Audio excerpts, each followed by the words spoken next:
natin na yun? Boy pa yun. Tino! Patay lahat! Tanggalin mo na! Patay lahat! Last September, Red Cubs Pet Patrol went to the San Juan Pound. Pagdating namin dun sa San Juan Pound, well, expected ko na kung ano yung makita. Although, hindi ko in-expect na ganun ka nakakatakot ng lugar. Kasi nakita ko naman na yung videos, kami umalis going there. So, nakita ko na yung video nung lumulutang yung mga pusa sa baha, na patay na sila, yung mga aso na halos lunod na. Yun yung reason kaya napamadali kami ng punta ron, na wala nang plano-plano, walang time to prepare, walang time na alam mo yung humanap ng iba pang volunteers na pwedeng tumulong.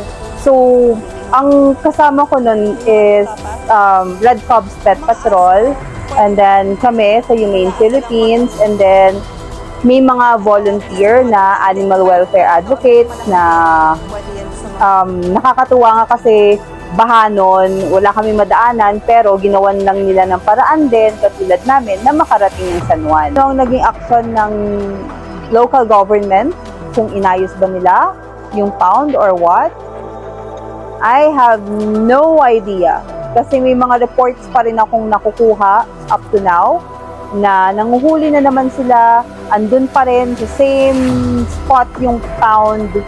Hindi nila, I don't think they improved it even a little bit.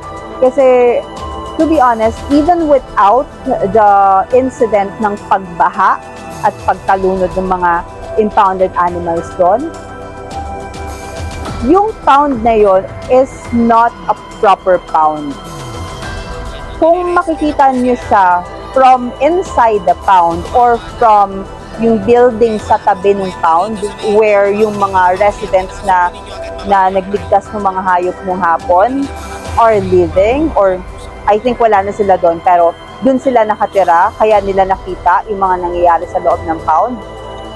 The pound is parang ano lang siya, parang lote na may mga nilagay na malalaking cages ng aso sa loob, na meron namang bubong yung mga cages, pero hindi enough para maprotektahan sa elements yung mga aso.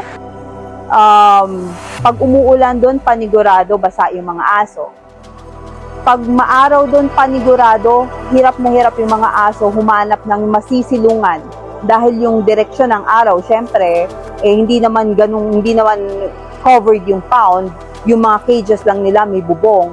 Syempre, yung araw, papasok pa rin sa loob ng mga kulungan nila. So, ang ginawa namin, nung na-safety na namin yung mga hayop, bumalik pa kami doon para mag-investigate some more, para makuha ng details sa mga nag-rescue ng mga residente doon nung hapon. And then, sa Office of the Ombudsman against the City Vet's Office. Yung case na yon was filed August of 2024, and then ngayon ang status niya is for resolution na.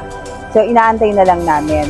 Nag-file kami ng ombudsman case against the city veterinarian sa San City, since siya yung since under the local government code, siya yung local government official who's supposed to spearhead the implementation of animal welfare laws. So, what they usually do at the Office of the Ombudsman is meron silang dual docketing, meaning they open a criminal and administrative case